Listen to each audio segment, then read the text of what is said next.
और state leadership का मैं धन्यवाद ज्ञापित करता हूँ और सभी को जो हमारे निवर्तमान अध्यक्ष हैं उनको भी एकोमोडेट किया है राष्ट्रीय स्तर पर। बहुत बहुत बधाई कि वो कैंपेनिंग कमेटी के चेयरमैन बने, हरक सिंह जी मैनेजमेंट कमेटी के चेयरमैन बने, तो सबको बधाई। और एक संतुलित टीम के साथ हम लोग आगे आने वाले चुनाव में जाएंगे। हमारे पास अभी समय है कि हम प्रदेश की जनता के पास अपने निवेदन को लेकर घर घर तक पहुँचे। मेरा ये प्रयास रहेगा कि हम सब लोग मिलकर प्रदेश की आकांक्षा के अनुरूप इस तानाशाही और भ्रष्टाचार में लिप्त सरकार को जड़ से उखाड़ फेंकें और यहाँ पर कानून का राज स्थापित करें। अरे जी, कई लंबे समय से जो है हरीश रावत जी एक पैरवी कर रहे थे कि ब्राह्मण चेहरा होना चाहिए, उससे कांग्रेस को मजबूती मिलेगी। जो ब्राह्मण वोटर है जो छिटक कर भाजपा में चले गए थे, उनको कहीं ना कहीं अपनी ओर जो है कांग्रेस को अब करने का काम करेगा और इससे बहुत आगे आने वाले चुनाव में मजबूती मिलेगी। जी, ये उनका विचार है, लेकिन मैं समझता हूँ कि कांग्रेस सभी तबकों की पार्टी है।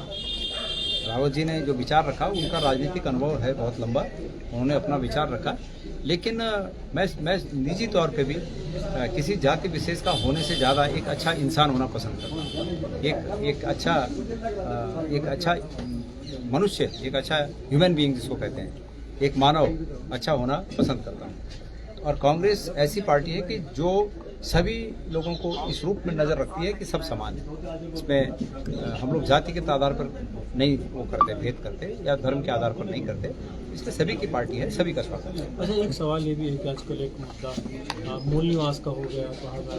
देखिए, मैं एक विधायक जी हरिद्वार के हैं, उनका वक्तव्य सुन रहा था। देखिए, हरिद्वार के और उधम सिंह नगर के लोग भी यहाँ के मूल निवासी, वो भी यहाँ के मूल निवासी।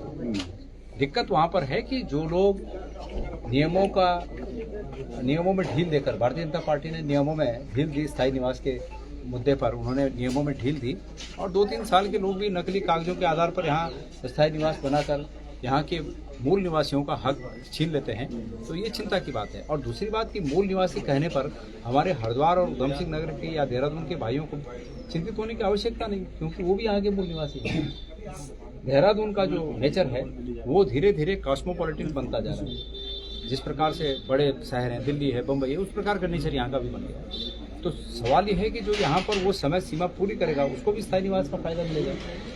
केंद्र सरकार के स्पष्ट नियम है, लेकिन उन नियमों में स्थायी निवासी का जो नियमों में ढील दी गई उसका फायदा लोगों ने उठाया और इससे हमारे लोग चिंतित हैं। मतलब यहाँ का आदमी चिंतित है, वो चिंतित हरिद्वार का व्यक्ति भी है, वो चिंतित चमोली और उत्तरकाशी और पिथौरागढ़ का व्यक्ति, अल्मोड़ा का व्यक्ति है, टेरी का व्यक्ति है, पौड़ी का व्यक्ति, उधम सिंह नगर का भी। तो सब लोग वो लोग जिन्होंने उत्तराखंड राज्य में जो पहले से हैं, वो लोग ये चिंतित हैं कि नए लोग आकर हमारा जो अपॉर्चुनिटीज हैं, हमारे जो संसाधन हैं, उन पर हमसे ज़्यादा दूसरों का हक हो जाएगा। और अगर सरकार, भारतीय जनता पार्टी की सरकार नियमों में छेड़छाड़ कर ऐसे लोगों को फायदा पहुंचाने का काम नहीं करती, तो ये प्रश्न ही खड़े नहीं होते।